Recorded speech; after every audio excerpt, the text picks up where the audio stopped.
Ladies and gentlemen, welcome back to the True Life Podcast. I hope that everybody's having a beautiful day. I hope that some beautiful surprise happens to you and you're blown away by the beauty of life. And I hope that happens to everybody today. And I'm going to try to do that today with my good friend Tim Oliver right here. We are going to be getting into the world of different kinds of mushrooms, from cleaning up Chernobyl to the Aztecs to what's happening around him and what's happening in Hawaii. For those of you that don't know, Tim Oliver, tagline, Ancient Medicine, Advanced Mycology. I love the way that sounds. He's the founder of Modern Mushroom Cultivation, and it's a clean, organic, and dependable community that he's working in for the space. And so, Tim, let me throw it over to you, my friend. Maybe you can first off introduce yourself and then tell us a little bit about founding Modern Mushroom Cultivation. Yes, George. So yeah, my name is Tim Oliver. I'm the founder of Modern Mushroom Cultivation. So for the last 4 years, I've really just been trying to plug away at kind of getting ready for the legalization phase out here in Oregon. Once Measure 109 was officially announced and we knew it was going to actually go through, just been putting everything together to kind of make this actually a reality out here. There's been a lot of hurdles that we've had to come over and just a lot of things that have happened in just recent months. So things are really getting exciting out here. It's really moving fast, and we're just wanting to, share it with the world, kind of what we're working with out here, and super excited to kind of get everything going. Finally, we've been doing fundraising for the last, I think, year now at this point, and just reaching out to multiple people all over, from the Netherlands to, here in America to Canada, pretty much anywhere that, we're willing to talk to us about this. It's my favorite subject. So, just reaching out to the community as much as possible and, just trying to get things going. So hoping that the fundraising ends soon and I can actually get back to growing mushrooms and providing for the mental health community out here in Oregon. Yeah, that's fascinating. Maybe you could provide a little bit of a foundation for those people who may not know like what 109 is and like what's happening out there. Or maybe you can give us some of the headlines that have been happening out in your area right there. Yeah, so just at the beginning of this year, Measure 109 was actually officially launched.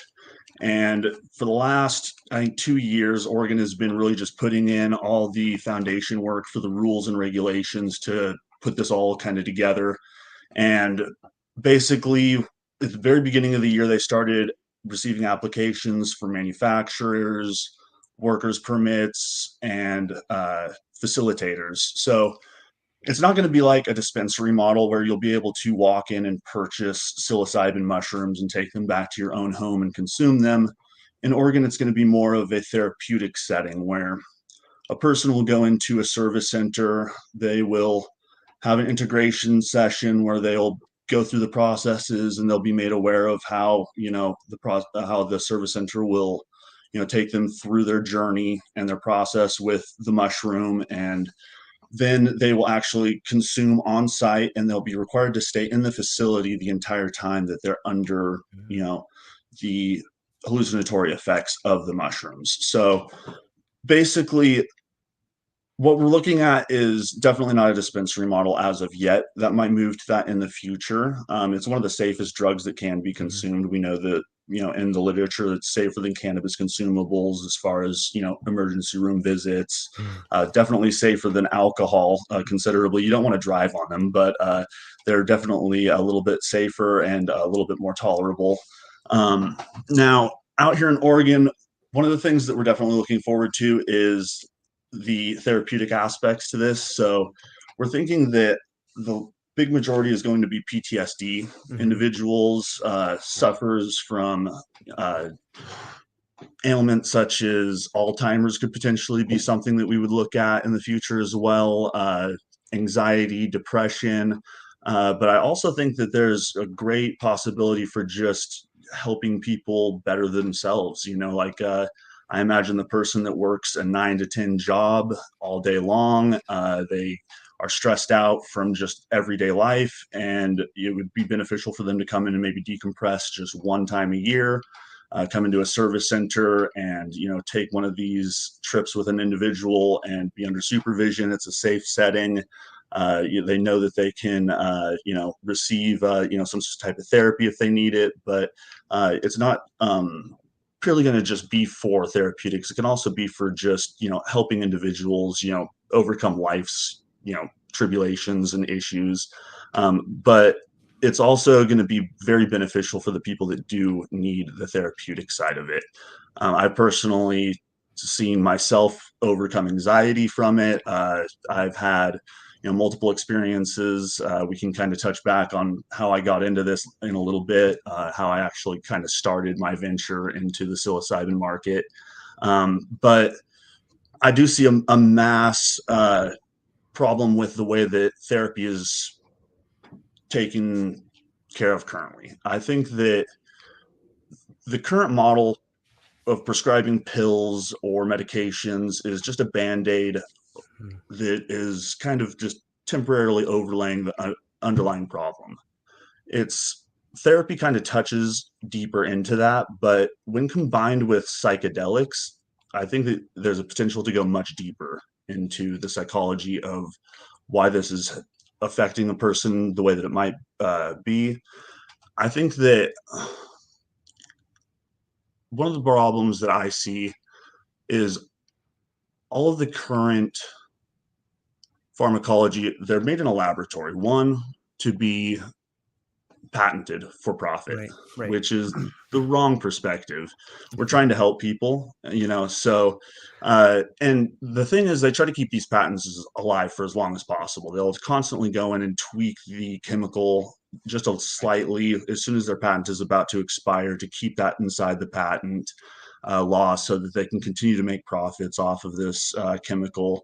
And they're taken in the long term. These pills, a person will be prescribed them at a dose at the beginning that will gradually increase over their lifetime, and they're required to take this presumably forever. Where with psilocybin, it could be one dose, two doses, maybe three journeys to actually achieve something that actually addresses the underlying cause. It's not just trying to mask the way that it is sort of presenting itself in your life. It's actually going down to where the actual problem started and allowing you to see yourself from an outside perspective, kind of like I'm no longer myself, I'm seeing myself from an outside world, and I can take account of all the things that make myself up as this individual and say, okay, those are the stupid things that I need to get rid of. Those are the things that they're holding me back. They're making me kind of react to the world in this way, in a negative way. And with psilocybin, it really allows you to alter your brain chemistry. You're able to literally rewrite the way that the brain neural pathways ignite.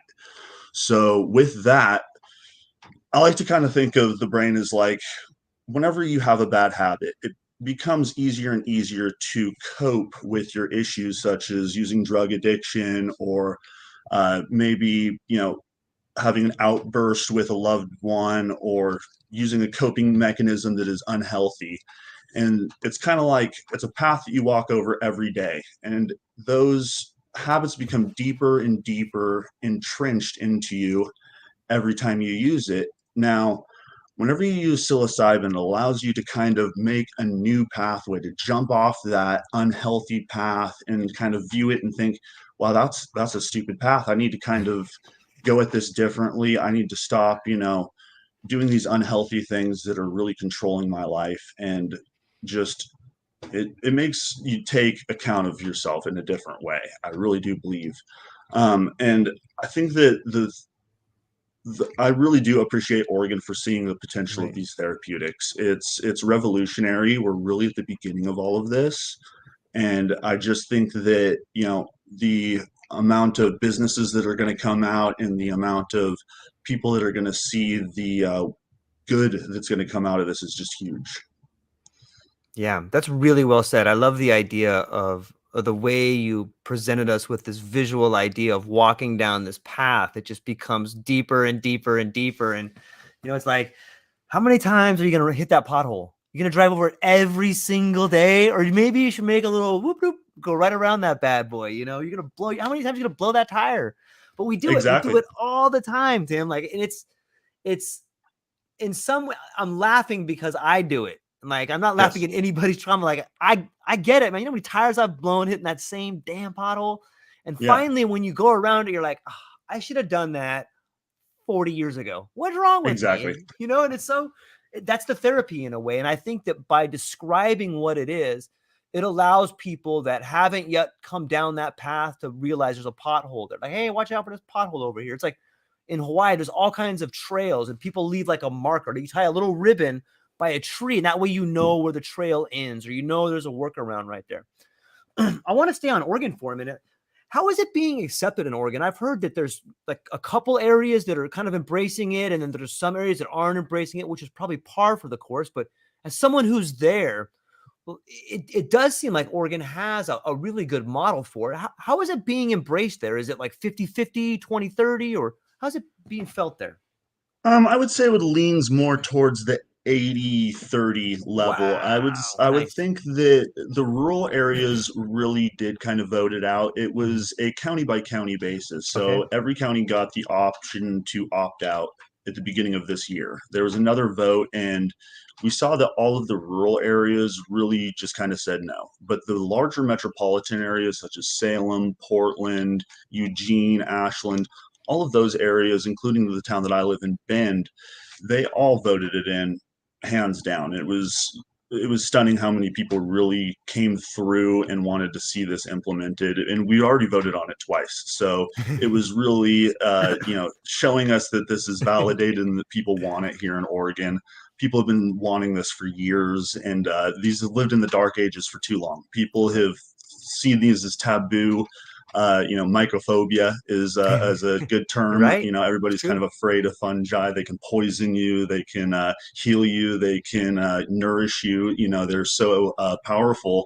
And there is a respect to have for them. They're very powerful, and we should be careful with this power that we have taken. I would like Oregon to be kind of the you know looked at from other states that may be legalizing in the future as kind of the route that they should take.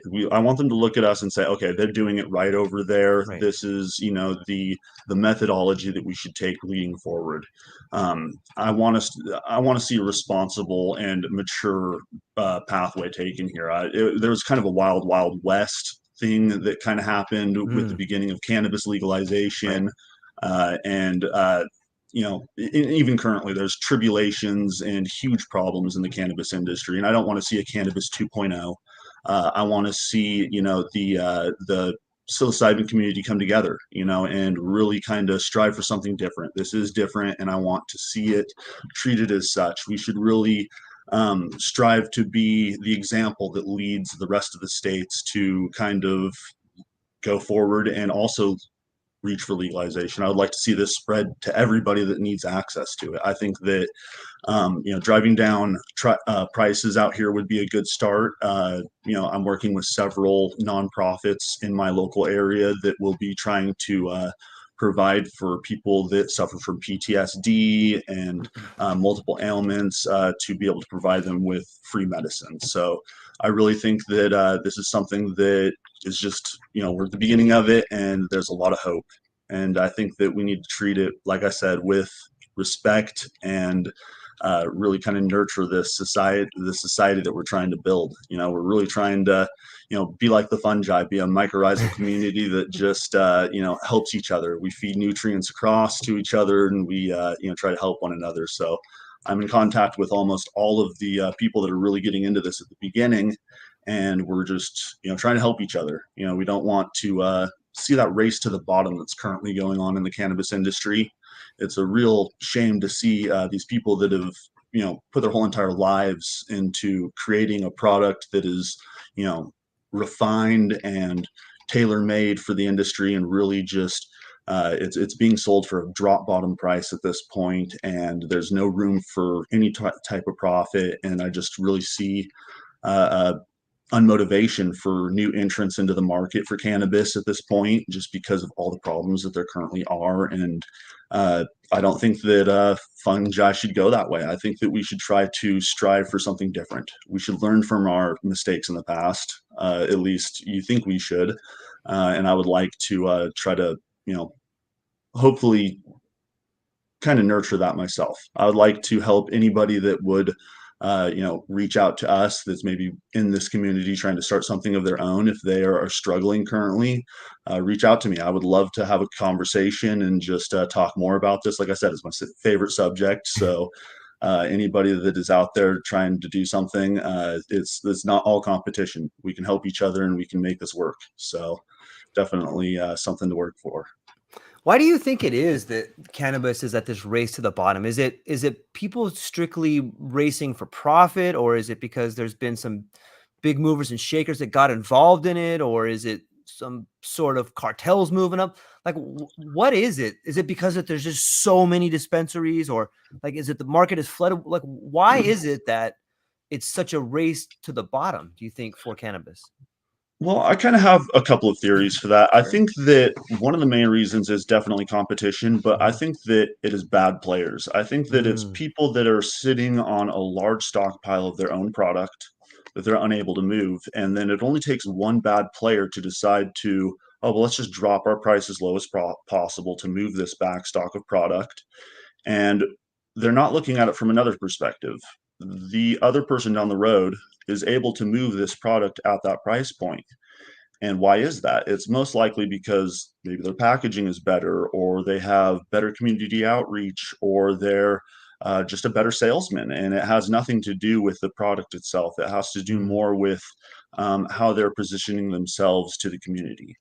Um, if their product is at least as good as the other person's, they should be able to move it at the same price. And once a person, that bad player, decides to lower the price to that drop bottom level, that creates a domino effect, and everybody else now has to start to kind of meet that price point. You constantly hear somebody will come to you and say, hey, well, I can get it down the road from somebody else for a lower price, and they're able to provide it to me, and it's almost the same quality product.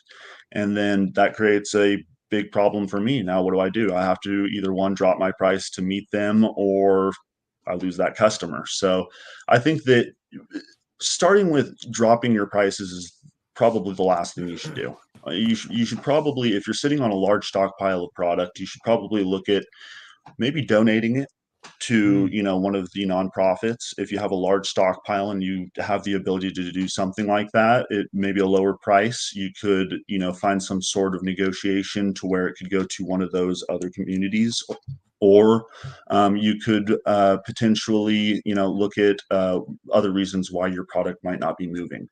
Um, but I really think that the race to the bottom, it is a shame. And there's probably multiple factors. Like you said, there could be the fact that the cartel and, black market are able to provide at such a low drop bottom price that the industry feels they have to meet that lower price standard.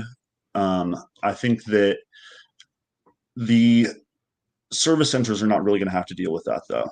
mm, An interesting thing with us is the price of the product is really going to be kind of the lower end of the bill. Whenever you show up to one of these service centers, since you're going to be locked into staying in the service center for the whole entire trip, you're going to be, paying for the time that you're spending with the, individual who is watching you, your trip sitter, essentially.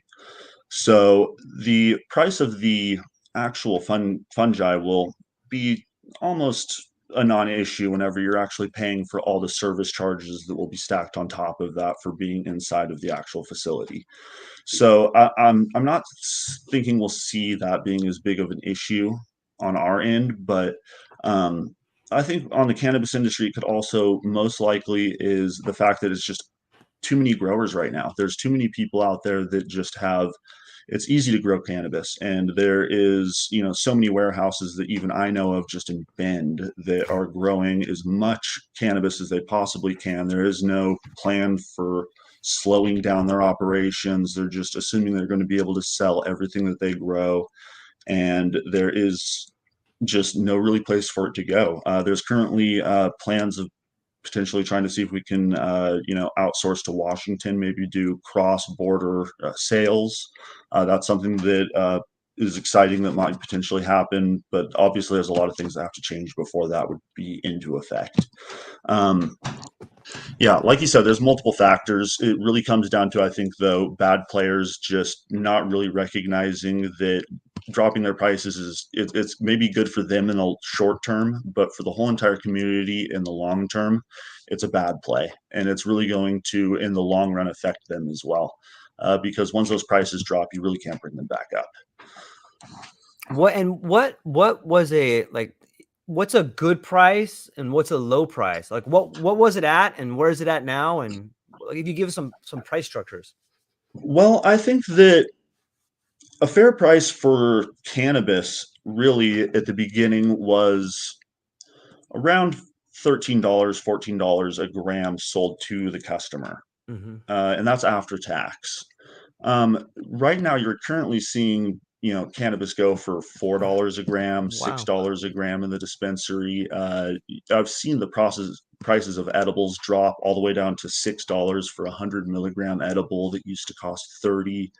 Mm. It's really I really don't see how some of these companies are able to survive at that low price point. They're probably shedding employees and trying to automate as much as possible, Mm. which is a shame as well. There's workers out there that need these jobs and have worked a long time to hone their craft. So I just really think that yeah, it's definitely a problem. The prices, I believe, I think that if you want to support your local dispensary, you shouldn't really fret at a price point for really good cannabis. If you're wanting to, buy really good bud, you should be paying a good price for it. You shouldn't, you know, be able to go in there and buy it for cheaper than off the street, because all that does is really just nurture the ability for people to think, oh, well, I might as well just go get it off the black market as well, because, well, I can just, go down to my buddy and get it for the same price.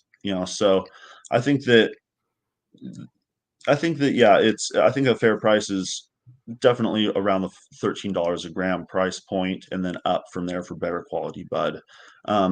$4 a gram is very cheap. If you can go in and buy a whole ounce for $60, really, where is the profit margin for the grower at that point? Yeah, I think that it's interesting to get to see what happens in a market like that. And for me, when I see it, I automatically start thinking about parallel industries. And like if I was growing cannabis, I'd be looking towards the wine industry. Like, why not have a winery type of facility where people could come tour the gardens a little bit? And you have like you come have a little bit of lunch over here. Here's a special thing you can have, a little charcuterie box of different kind of Yeah. weed. You know what I mean? Like if you could begin to market it in a way that is an experience versus, you know, and maybe that comes down to customers too. There's a guy that walks into the liquor store that maybe he wants to get an eighth of Jack versus someone that wants to go to a winery and have a bottle and have an experience. But I think there's room for that there. And that may be something that could extend, into the world of psilocybin as well. Because you had mentioned that there's in Oregon, it's going to be somewhat of a therapy-based place where you go to a laboratory, not a laboratory, but a facility. Is Yes, is the service is center. a service center? Thank you. And is it going to be? Are there cutouts for like a home practitioner, or is it specifically for a what did you call it again? A service center? A service center. Yeah, Yeah, a service center would have to be a brick and mortar I location. It see. couldn't be done out of your home currently in this legislation. I believe that in the future there'll probably be the ability for you know uh, facilitators to be freelance and maybe even Mm. visit people in their own Oh homes yeah. and facilitate through that method.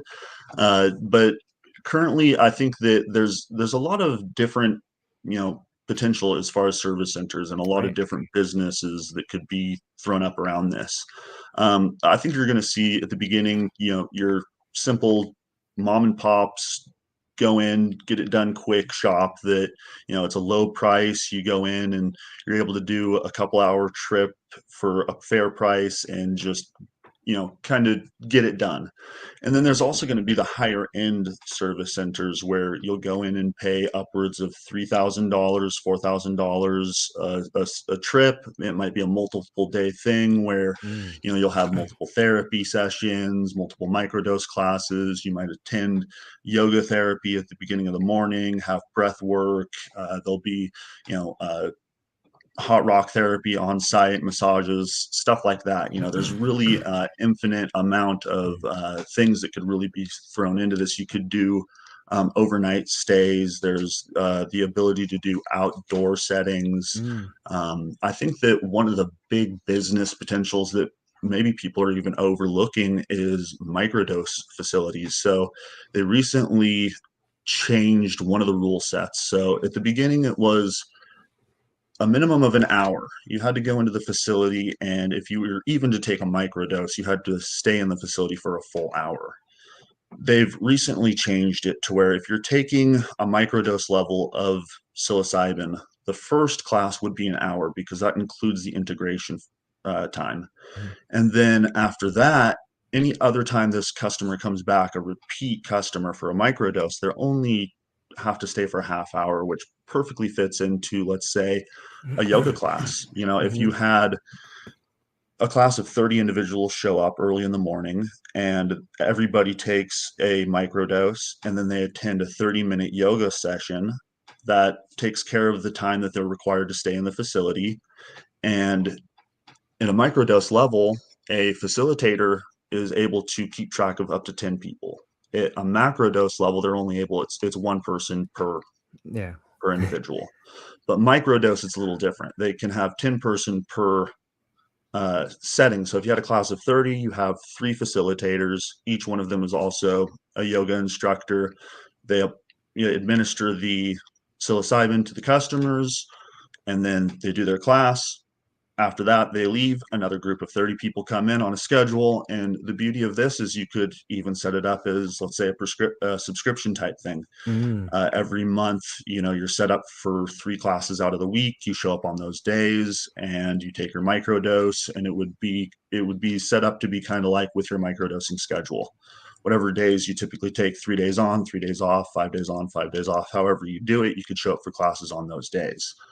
And I just think that, yeah, that's a really great model that I think that nobody's currently doing, at least that I see, that would be, one, very profitable, and I think very popular as well. I think that combining microdoses with any type of, breath work, yoga, maybe even float tanks, Yeah. stuff like that would be very interesting. Anybody entrepreneurial out there, I heed you to, I would really want you to go out there and kind of, give some thought to it. There's multiple things out there that this could really do benefit to. I think that even the uptake in creativity, do a micro dose and painting class.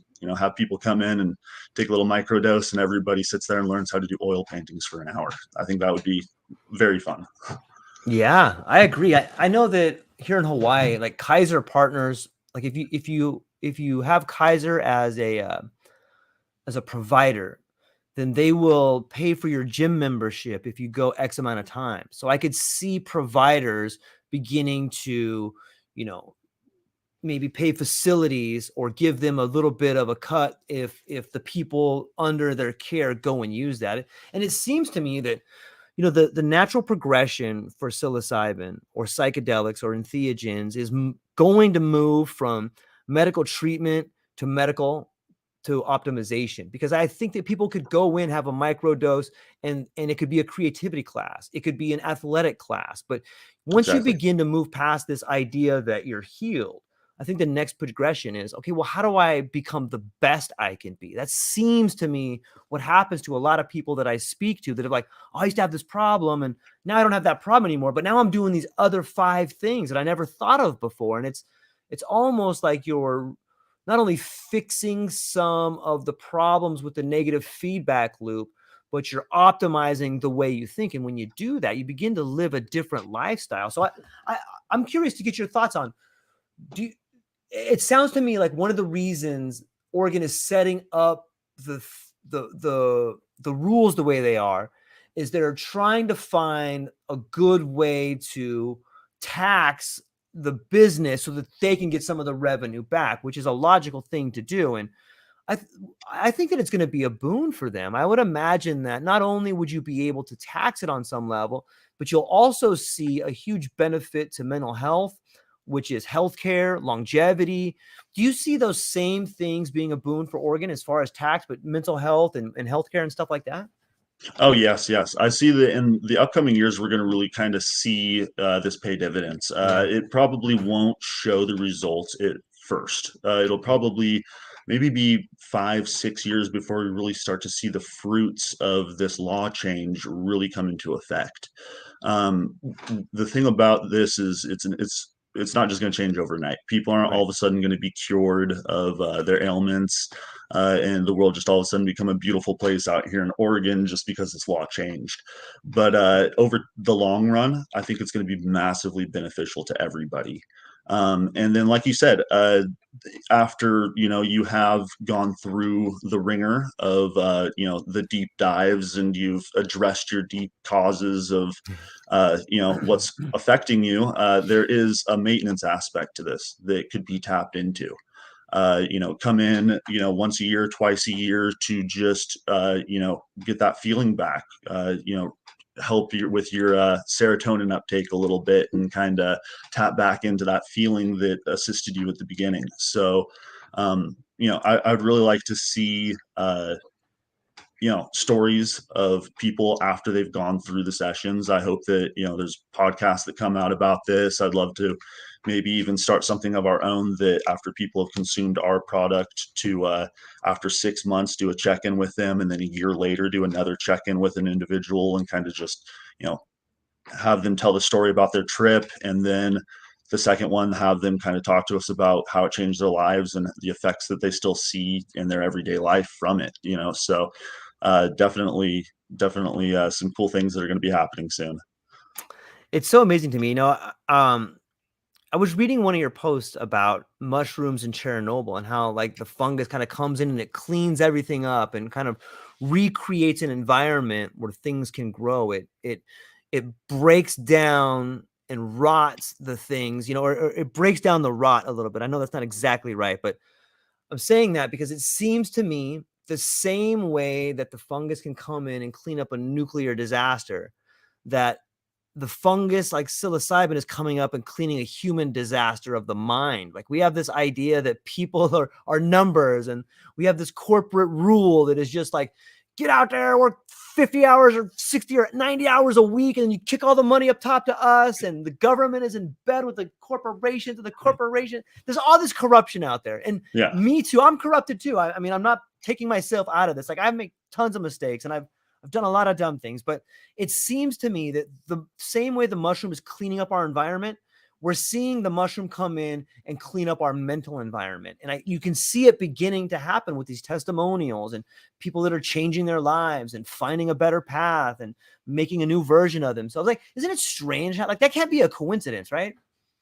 No, it's just the power of the fungi. It Yeah. really is. It unlocks something in your mind that just it allows you to look at things from a different perspective. It really does. Whenever you're allowed to get yourself out of the picture, you're allowed to get your own personal baggage unloaded and just look at things from a completely different angle.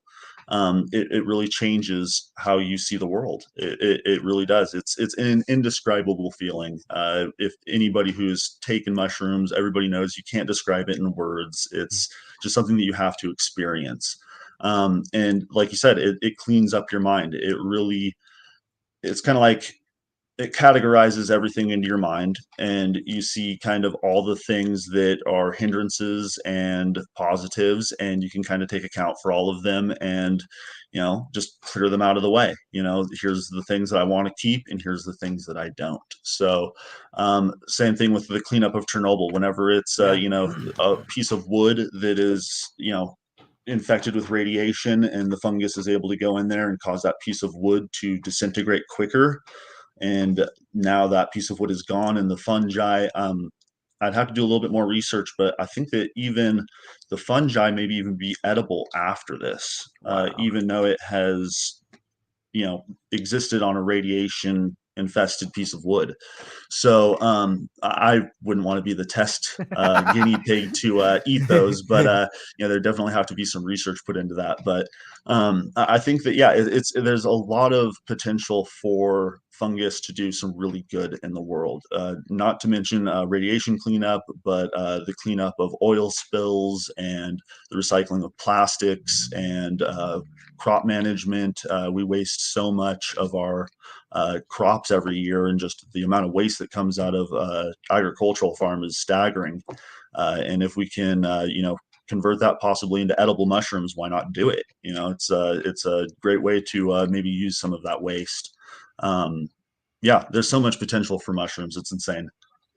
Yeah, I love that we live in such a technological world in some ways. Like, it's so cool that I can talk to you right now and we can discuss these ideas. And a lot of the times technology uses biomimicry to come up with what they say are new ideas, but they're really just trying to copy nature.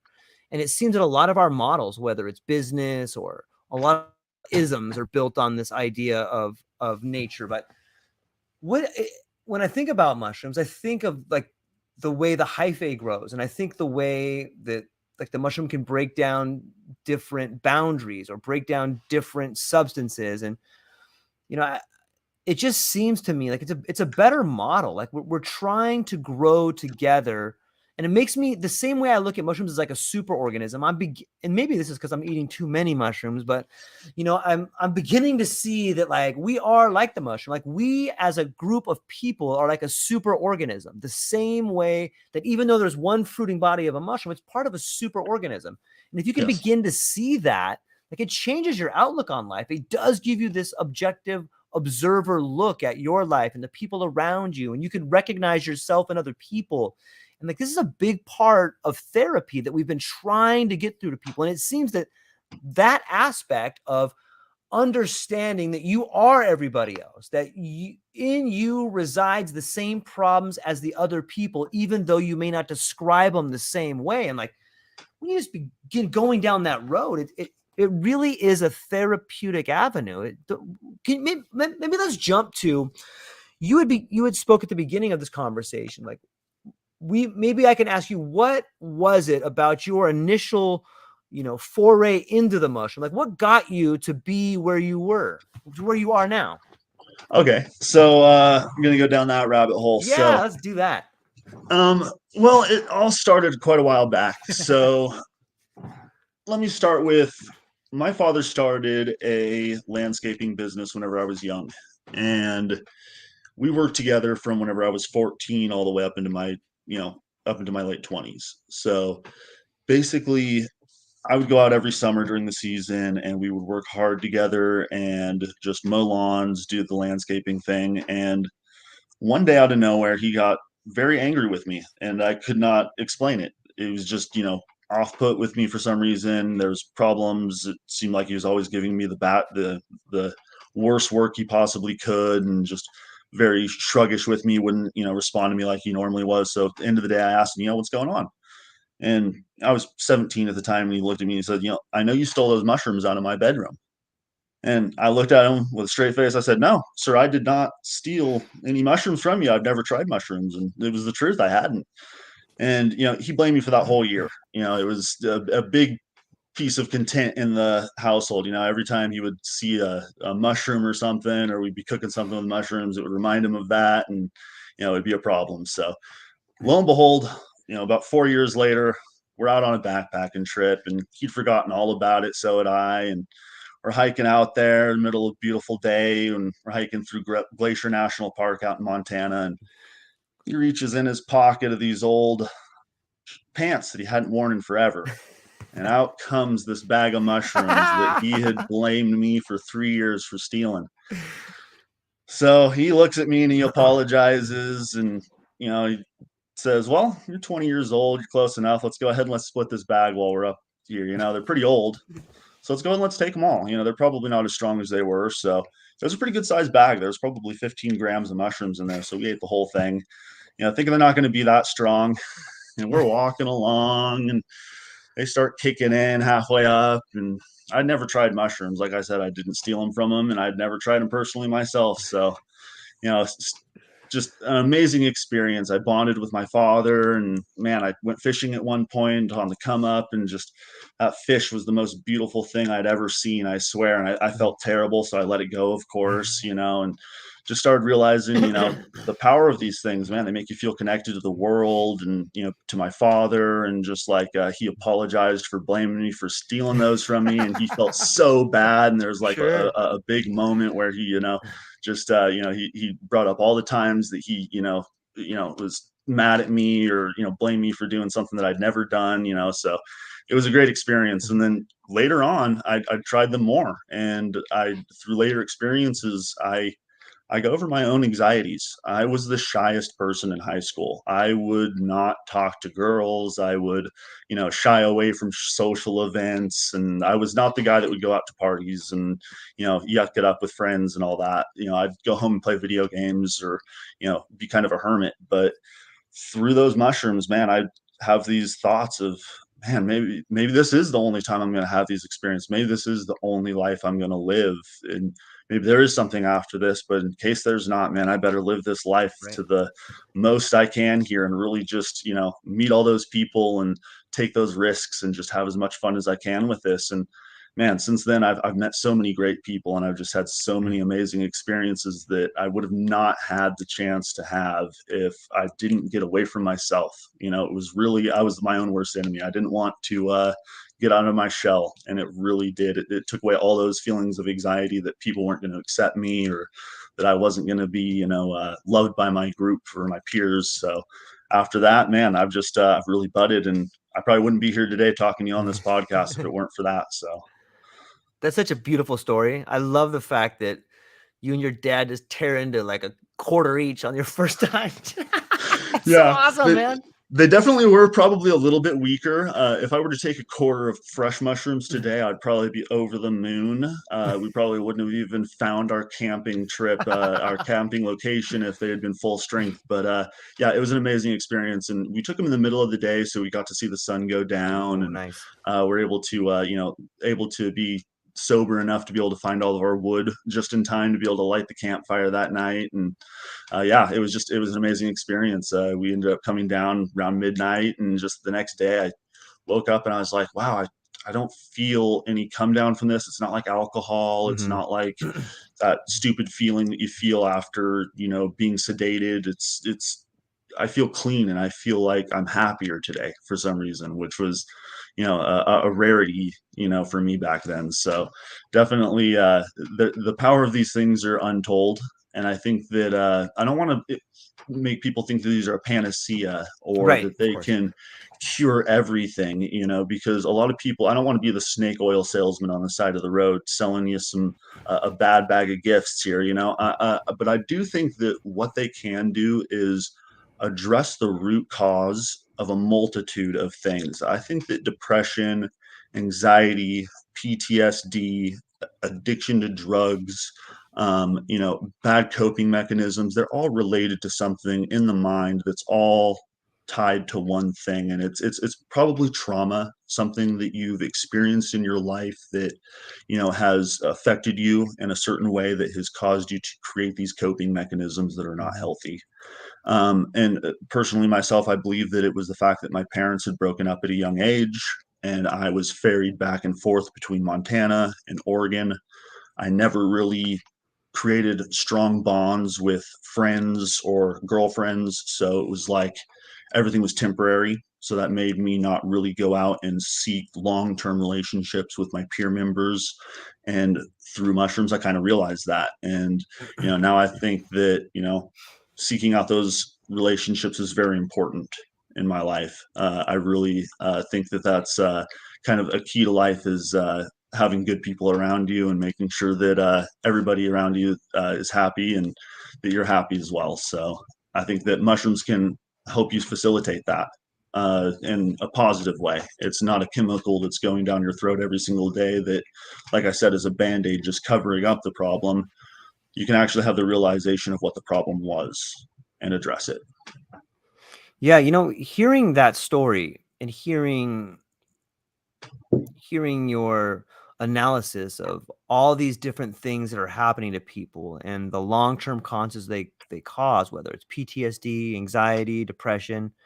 And when I take that in conjunction with the story of you bonding with your father and him apologizing to you for thinking these things about you, and you probably having a lot of relief for him doing that, and just thinking about that bond, it makes me begin to think that part of the problem we're having in society is this prolonged adolescence, and we're not learning how to fully use our mind in a way that is beneficial for a child becoming an adult.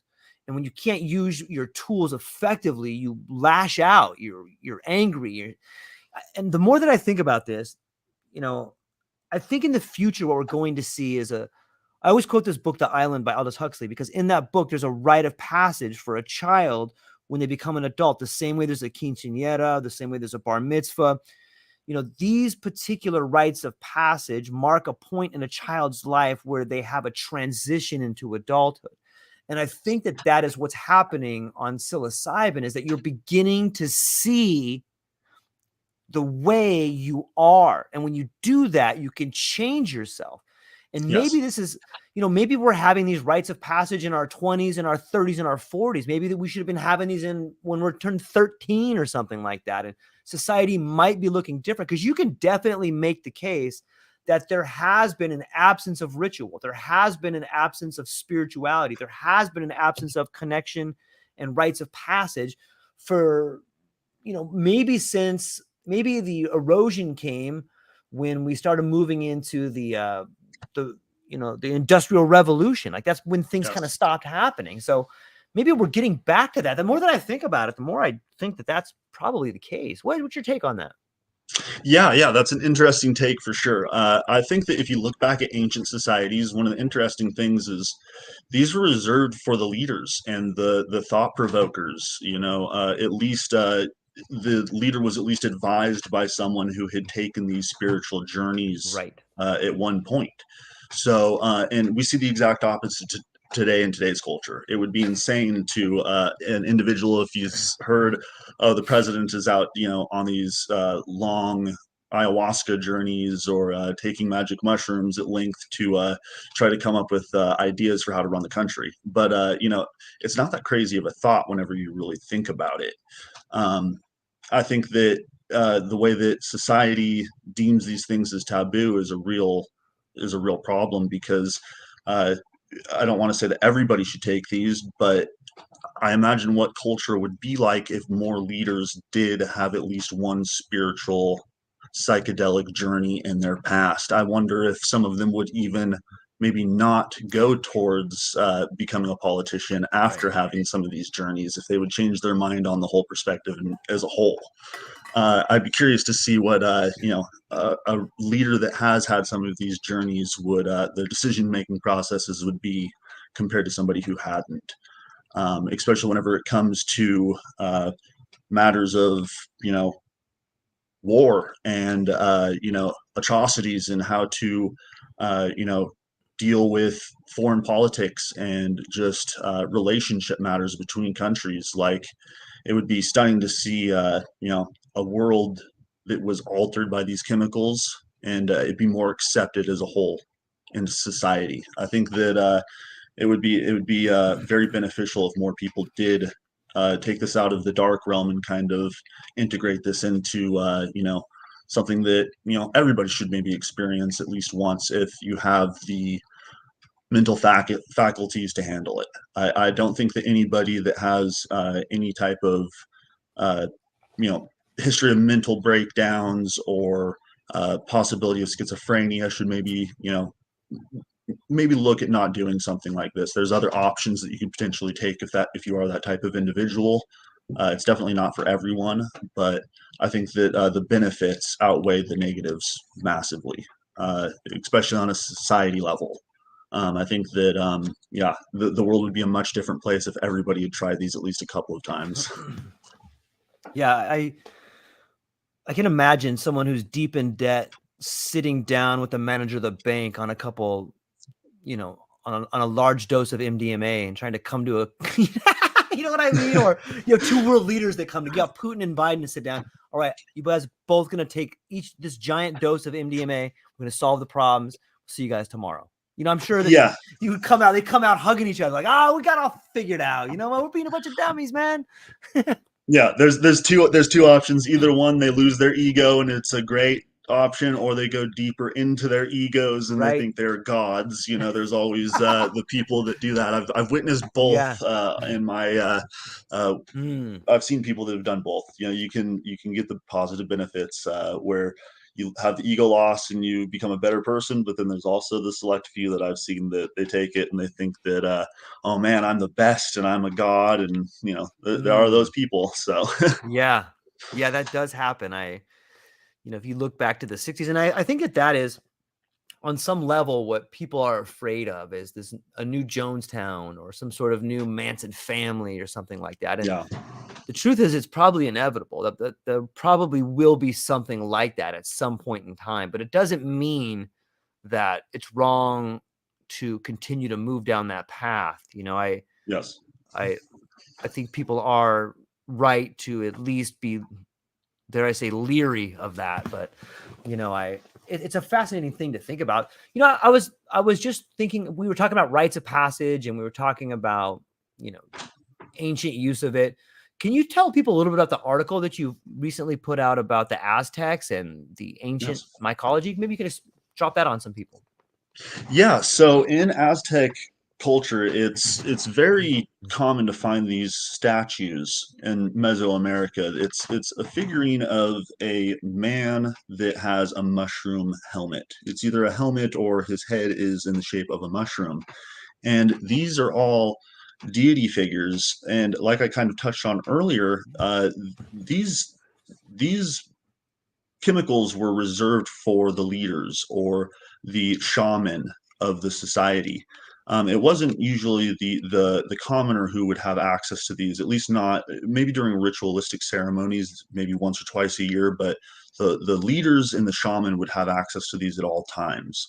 And they would usually go on very deep journeys to become closer to their god figures. And I think that there's good evidence of it being a positive benefit in their society. The way that they would nurture their culture, was very, it was more connected to nature. There was no, waste of certain products. I think that also a connection to, just nature as a whole is can always just be a good thing.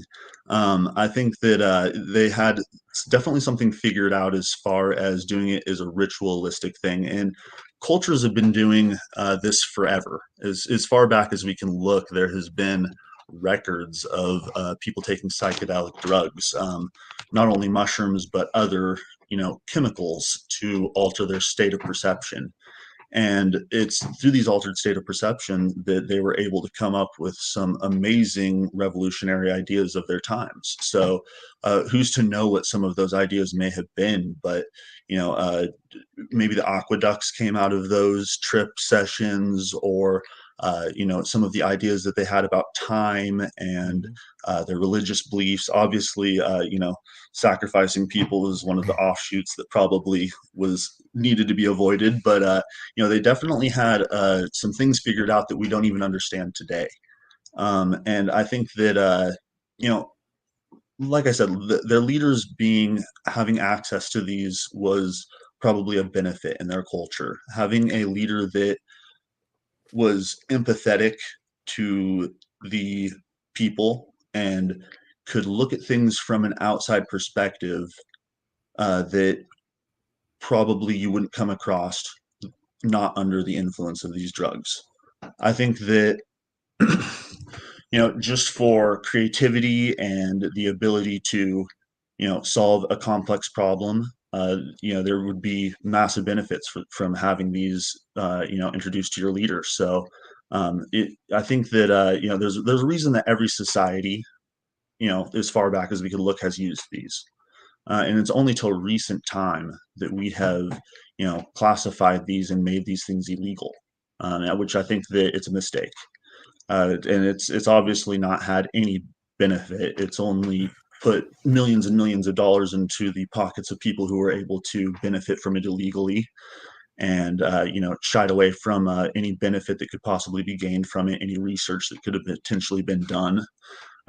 And like I said, the evidence of Mesoamericans doing this, ancient Egyptian cultures, it goes all the way back to some of the first beings that we've ever found on this planet. The Iceman that was discovered back in the early 2000s, he had psychedelic chemicals on him. In a place of significance, it was in his pocket, basically, or his form of a loincloth pocket. So it was something that he was probably using at the time in a ritualistic form. I think that in these share close ties to the human brain. There's Mhm. Whenever psilocybin is absorbed into the brain, there's a serotonin receptor that actually accepts this molecule perfectly. It's like a key into a lock. And why would that exist if it wasn't meant for it to happen? We've evolved with these chemicals. I think that it goes beyond even our evolutionary past. It was something that was probably consumed as far back as history can go. So um, the benefits are untold. I think that we need to kind of get back to the old ways and maybe kind of start to look at the benefits that were taken from the ancients and start to implement those into our modern day society. Yeah, I'm reminded of Terrence McKenna wrote a book called The Archaic Revival, and he talks Mhm. about when societies or cultures get into trouble, they look back to a time where things were at a point and working, and he talks about how excuse me, you know, the idea of us taking mushrooms, the idea of us being in tune with nature was when things seemed to work pretty well. We've Yeah, gotten so far away. Just look at the idea of specialization. Like if you look at doctors or surgeons, everyone's like a specialist, or even in the world of business or a lawyer, like these people are all specialists. And we're so specialized that it's like a world of abstraction. Like we don't even know, like I don't even know the language that some of these specialists use. And it's just it's so strange to me to live in a world where people are not only in relationship to each other, but exactly the same, only 100% different, if that kind of makes sense. Like, we're not even speaking the same language, even though we're using the same words half the time. And we're barely able to communicate. We're so deep in this world of abstraction. But I do think that if psilocybin is creating, or these entheogens and these different types of psychedelics are bringing back this idea of spirituality, and it's almost like we're rediscovering ourselves. Sometimes I think this whole idea about the alien is just us recognizing ourselves for the first time, like, and we haven't noticed ourselves, so we feel like we're like this alien. But when you do take a large dose of psilocybin, or you know any sort of entheogen, you find yourself almost in communion with the earth. It's almost like the earth is talking to you in a way. It's almost like you realize, oh, I'm part of this thing. And that gets us back to the idea of a super organism. And I do think we're moving back in a way to where we're trying to figure out where we're going. Like, we've gotten off the trail, we've gotten off the path, and we got to backtrack a little bit and go back and find our way. I'm hopeful for the future. I really see it, even though there's so much turmoil and there's so much talk about war and there's so much talk about, whether it's Trump or Biden or politics or all this stuff. I think that they're all just distractions. I think people are beginning to kind of drop out of the narrative, and that's a big problem for people who are in charge, and they're resorting to scare tactics. Like, we're all gonna die. There's a nuclear war coming. This yes, person's gay. Don't you get this person gay? Like, yeah, they're just trying to scare everybody. Like, who cares? We're not going to yeah, war. There's not going to be a yeah, nuclear war. Who cares if that person's gay? Let them be on a can. Who cares? Like, none of that matters. But the yeah, only way the people in positions of authority can get our attention is to just wave this big mask and like, put on that scary mask and try to scare you. And people aren't buying it exactly. anymore. I love it. I'm really helpful for that. What is your take on the forward progression of culture in this time of false scarcity? Yeah, so I definitely think that it's going to be beneficial in that regards as well. I think that you know everybody is kind of all in their own ecosystem right now. We're all afraid of this, that, the other. We're all kind of just focused on one thing, and we're all focused on our own little lives, and we don't we don't. I think that we've lost kind of our ability to be like a you know like I don't know. We've lost our communal ways. We've lost the ability to, like when was the last time you really talked to your neighbor? When was the last time that went out and met someone new? Or why do we let all these problems that are disagreements get in our way? Why can't we just talk about the things that we do agree upon?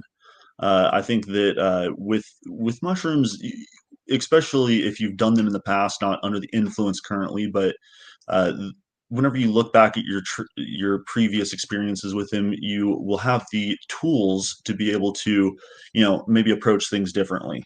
I feel myself every day whenever I meet someone new or something happens in my life that is, maybe difficult. I can approach it from a slightly different mindset.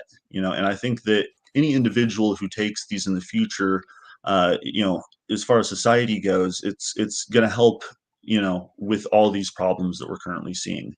I would like to see some case studies as far as like, just like, does this really, make you more empathetic to your neighbor or to a person that is not connected to you? One of the big things is uh, we're known for being a warring culture. Everything is about, scarcity. We're trying to compete over, anything that might be needed to run our society, any type of elements or whatever, space, what have you.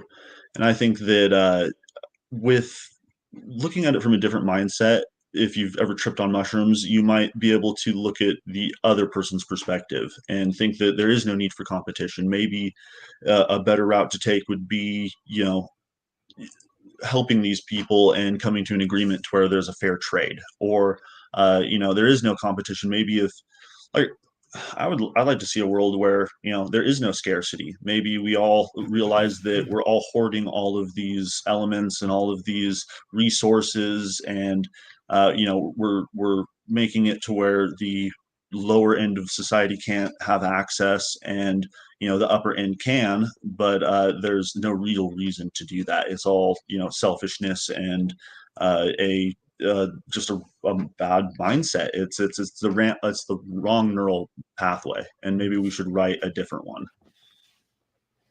Yeah, I agree. And maybe that's what's happening. I often try to look at the macro to understand the micro, or vice versa.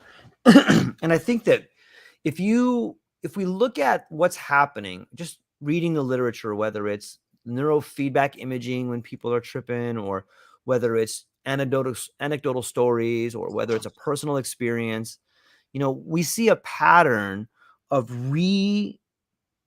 thinking the way we have lived our lives. And I think the more people that take mushrooms, society begins to rethink the way they're living their life. And when enough Yes. people do it, there seems to be at some point in time, there's a critical mass. The same way the grasshopper becomes the locust, so too do we as individuals become the wisdom of the crowd. Right? When there's enough of us coming together, we almost change the way we think. And when we do that, we begin to see new possibilities become active in the world. And a lot of times those can manifest as a communism or a socialism or a capitalism.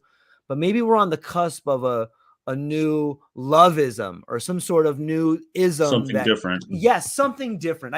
I think that if you would ask a lot of people in this space how they think about the future, they would say, I think we're getting ready for something different. And it's very difficult to describe something different because you don't have a neural pathway to do it yet until it Yeah. happens.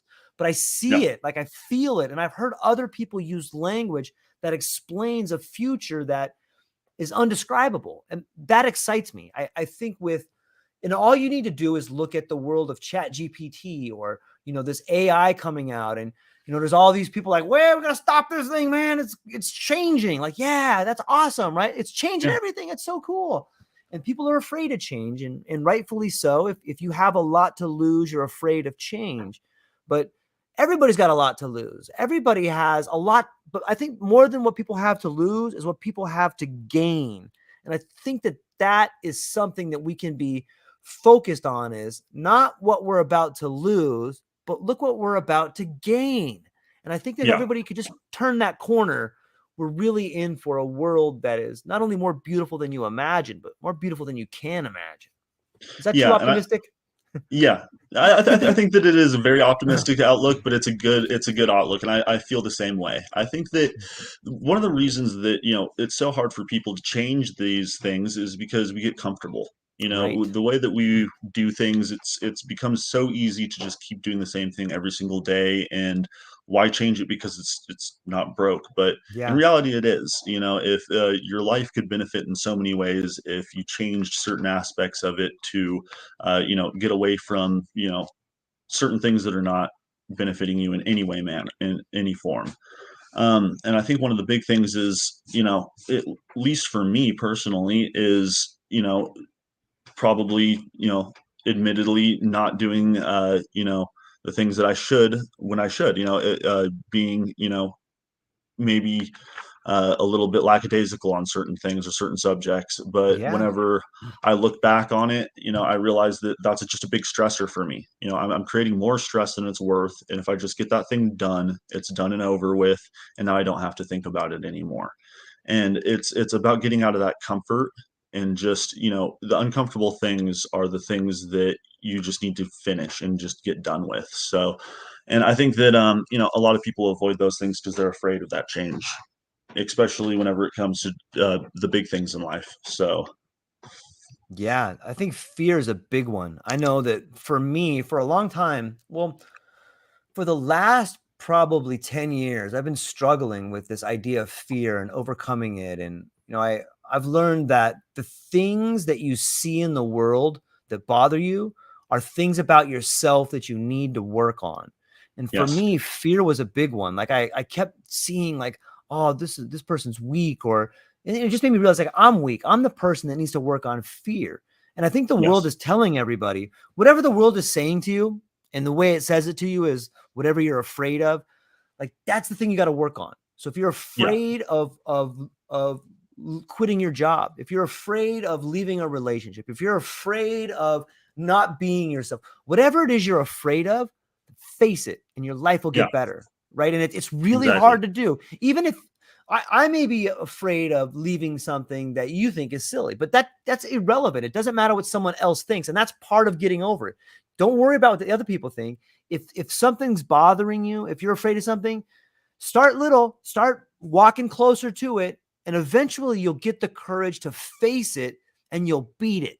And I know it sounds crazy. People think that they have these giant dragons in their life, and maybe they are giant, but I promise you, the more you begin to face that demon, the more you face that dragon, whether it's just one step at a time, whether it's looking it out in the eye, or whether it's finally severing the ties, you'll get bigger, you'll get better, and you'll get stronger, and you'll become the better version of yourself. And I think that's how we make a better world, is every individual starts facing their fears on some level, even if it's a small step. If everyone right. begins to do that, the world becomes a lot less scary.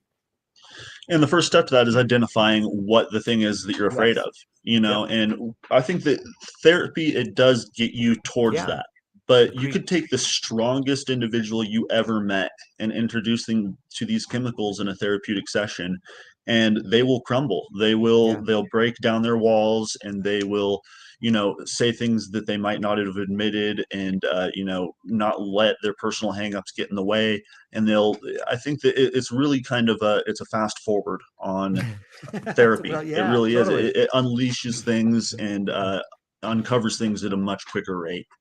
I think that, I'm really curious to see the amount of methodologies and things that people develop for these therapy sessions, like what works, what doesn't, what's the best thing for somebody who's maybe a violent alcoholic. What are the best tactics to take with that type of individual, as opposed to what's the best therapy session for somebody who's suffering from severe depression.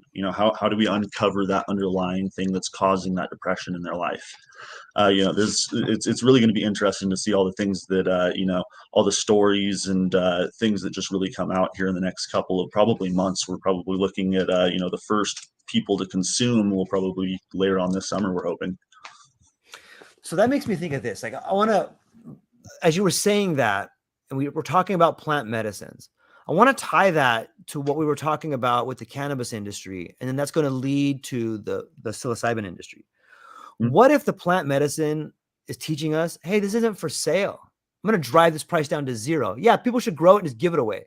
Like, Yeah. maybe that's what the plants are saying. Like, yeah, you can, here, I'm gonna tease you guys. You can make millions of dollars. Just kidding. You got to give it away. Yeah.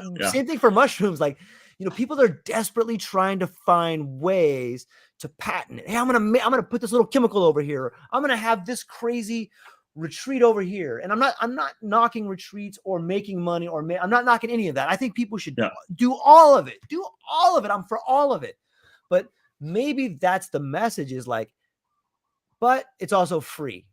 You know what I mean? And like, maybe that's what we as a culture need to understand, is that, hey, this whole idea of money, this whole idea of making a profit on something is the problem. Maybe we should be trying to move that boundary of money out of the way, and let's just judge people on each other. Like, let's just get back. And maybe that talks to what you were saying about getting back to a community. And the more that I think about it, like, yeah, like the weed is being driven down to zero. And like, but that's not, it doesn't have to be a bad thing unless you're measuring profit. If we're using mushrooms to measure mental wellness, then I don't know if a financial component goes with mental wellness, because I think the finance is not is the right what's metric. causing the mental illness. You know what I mean? Maybe that's the message. What do you think? Yeah, I totally agree with that. I think that a large reason of why some of these chemicals were made illegal in the first place was for profit, seeking. And obviously from the pharmaceuticals, pharmaceutical market, they don't want them to become legalized. Right. And I think that, there's just, I think that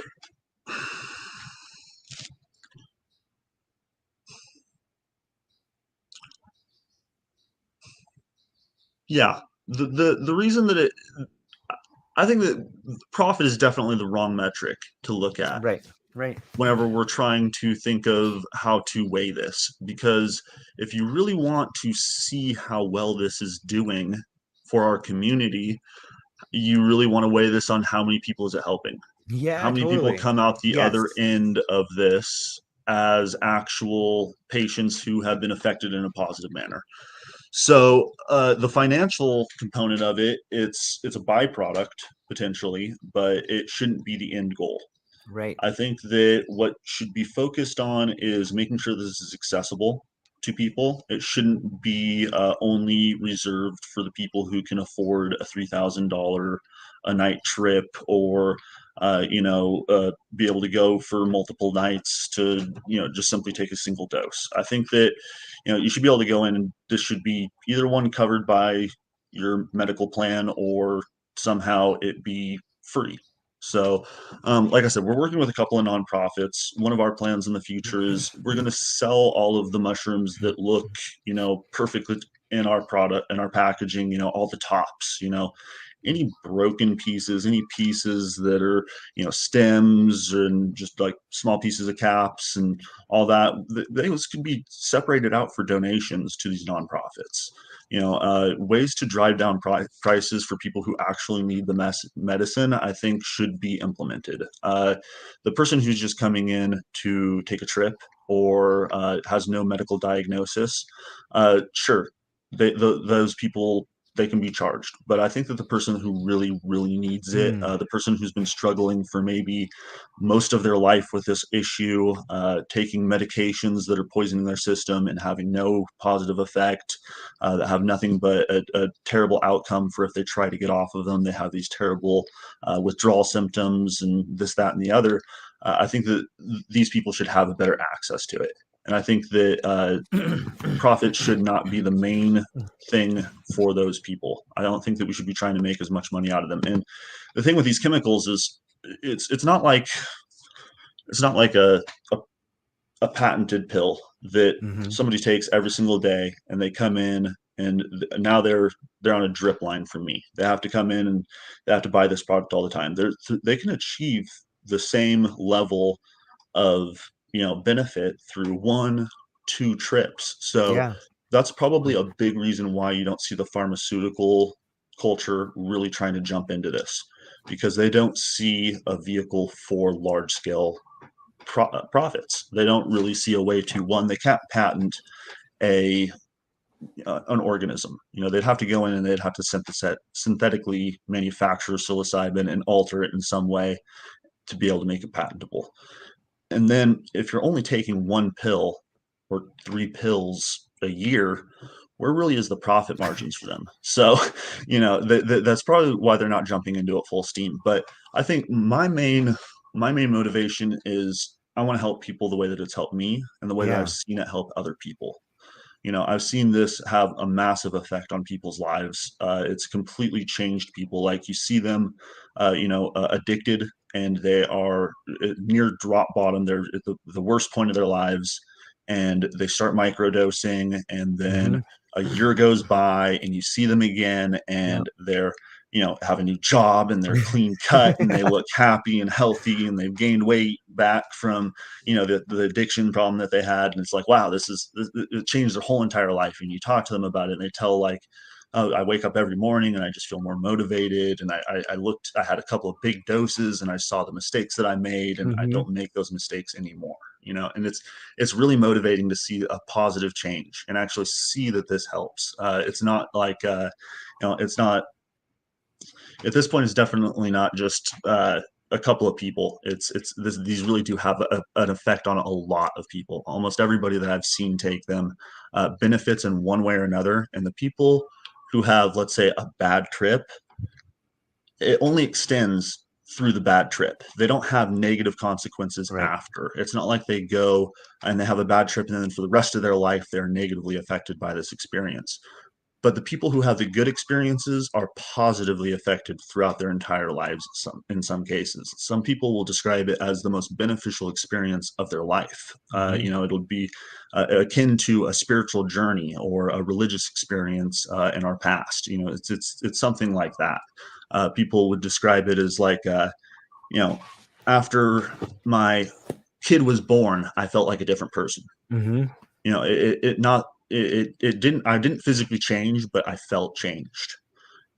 After I took mushrooms, I felt changed. Something in me was different than before. There's the old me, and then there's a little bit of a different me. And I don't mean like it altered you and like it turned you into a different person. It helped you kind of, take, like I've said a couple of times, take account for the things that you don't like about yourself and the things that you do, and it kind of allows you to get rid of those things that you don't like. Yeah, that's really well said. I really think that helping the people that need it and getting a price point for them is something that's doable. And maybe I'm just kind of spitballing here, but maybe there could be a 2-tier model. Maybe there's a model for medicinal and therapy, and there's a model for optimization, because I could see optimization coming with incredible neurofeedback technology, long-term, athletics, and people would pay a lot of money for high-tech optimization and the merger of psychedelics. But the first step is getting healthy. The first step is therapy. And those people, you could be giving, hey, here's all these broken stems and caps. Who cares if they're broken? You know what I mean? Like the people that want the they're optimization, ground up and put into a pill. Yeah, the people that want the optimization are probably doing pretty well. And Yeah. those are the people that would like, hell yeah, I'll pay more here. Oh, Yeah. and on top of that, you're going to get 3 days with this coach that is badass and they're at the top of their game and they read 400 books a year, and you're going to hang out with that guy for 3 days, and you're going to do 3 different sessions with 3 different people like him. Like now you're talking about taking someone to the next level, and people would pay tons of money for that. And that's a fair deal because they want to do it. They're getting value for it. But the person at the bottom that's broken, we got to fix them so that they can go to the optimization camp. Yeah. I think that's a good model. Who is an essential, who need it. Yeah. Like I said, the people that have been struggling with this have been struggling their entire lives. Yes. I personally know somebody they've taken anti-anxiety pills their entire life. Yep. You know, from whenever they were first diagnosed, whenever they were young, all the way up until now, they've been on these pills.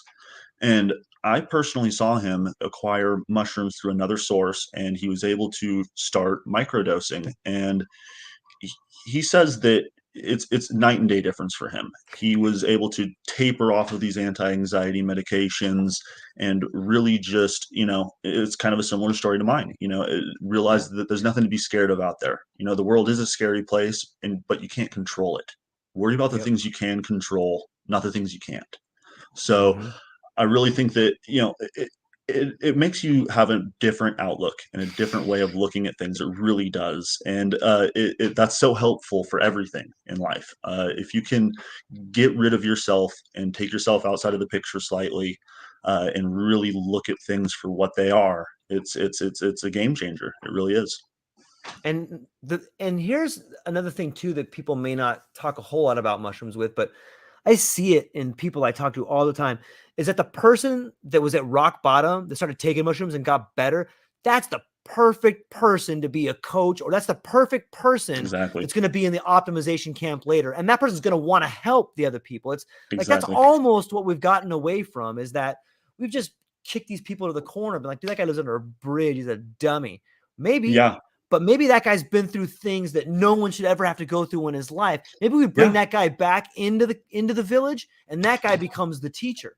Maybe not all of them can do that, but there are people that can, and those people have like this ultimate sort of character arc that's like, I mean, that's what a hero is, right? Like someone that went to the depths of hell and then came back. Like if those people, if we can find those people that came back, those are the ones that have the empathy. Those are the ones that thoroughly understand what it's like to lose your mind.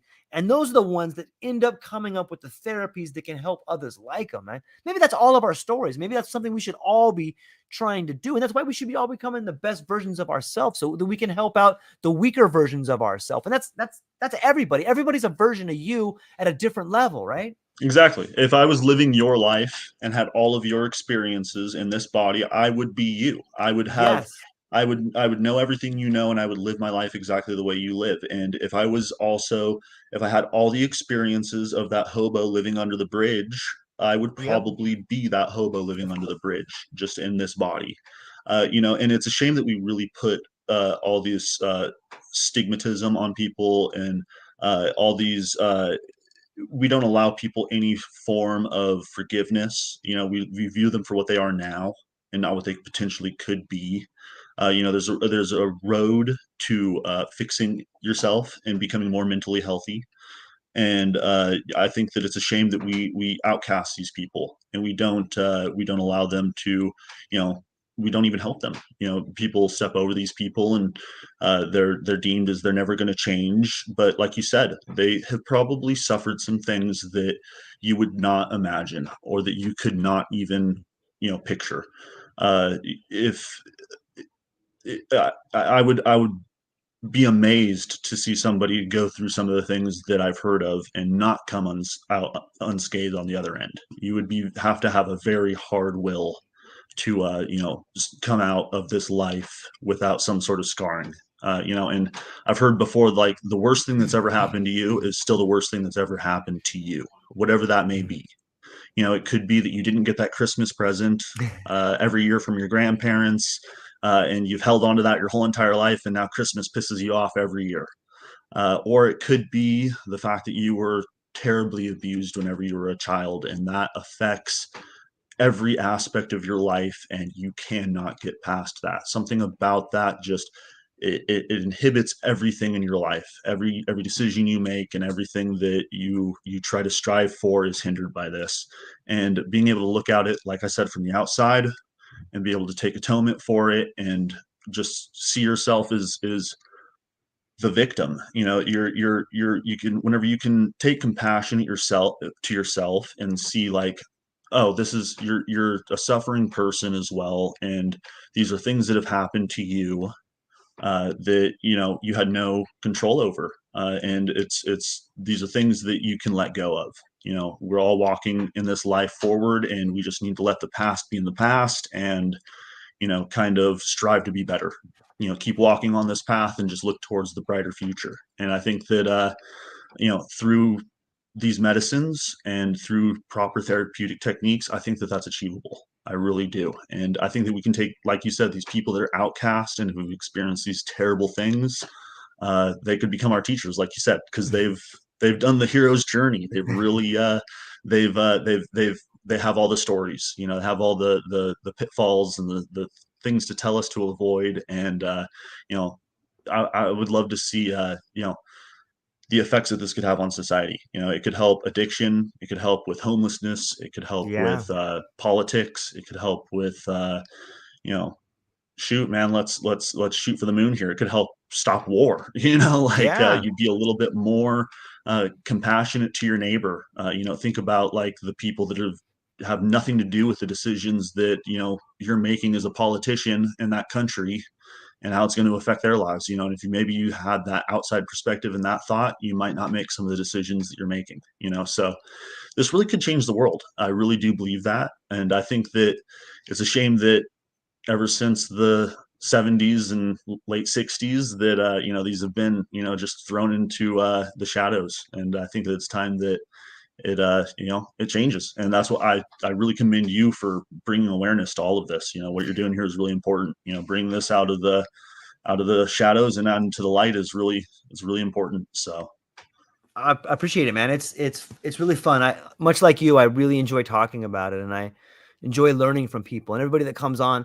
I feel like one of the things I want to do whenever somebody comes on is I want to give people the Tim Oliver experience, or I want to give people the Benjamin George experience. So when people come on, like I read all your stuff, man. I listen to what you say, and I'm like, dude, this guy's awesome. I want him to tell his story on a bigger platform and amplify his ideas. I appreciate the kind words, and I love talking to people. And I think all of us, in a way, are playing a very important part. There's one of my favorite songs has a quote that says, "Did you trade a walk-on part in the war for a lead role in the cage?" And I Pink feel like, Floyd, my friend. yeah, right. And I feel like for a long time I had a lead role in a cage, and I'm like, you know what? I'm done with this. I'll just take a walk-on part on the war over here, man. It's so much Yeah. more liberating, and it's so much better, and I feel so much better about myself. But First song I learned how to play on the guitar was that. Wish You Were Here. Such a great song. Such a great song. man, everybody I talk to is, at some point in my conversation, Tim, with everybody I've talked to, I end up getting goosebumps, and it's always this weird thing we connect with. Like, I was just thinking that, man. So It's I awesome. It's awesome. I love the conversation, man, and I'm really excited to see how you're moving forward, to see how the modern mushroom cultivation moves forward. I would hope that at any point in time you got anything you want to get out, you would reach out to me, and I hope that you'll come back on. But before I let you go, where can people find you? What do you got coming up, and what are you excited about? Yeah, so we are actually going to be at the PsyCon conference here in Portland, Oregon, here on the 19th of May. We're going to be there as a guest speaker. We'll have a 2-hour long panel. We'll have a questionnaire at the end. Anybody who's going to be there, feel free to come by our booth. We'll have our cards there, and we'll have multiple things, and you can talk to us, and we'll answer any questions that you have. Like I said, we love to talk about it. Our website is modernmushroomcultivation.com.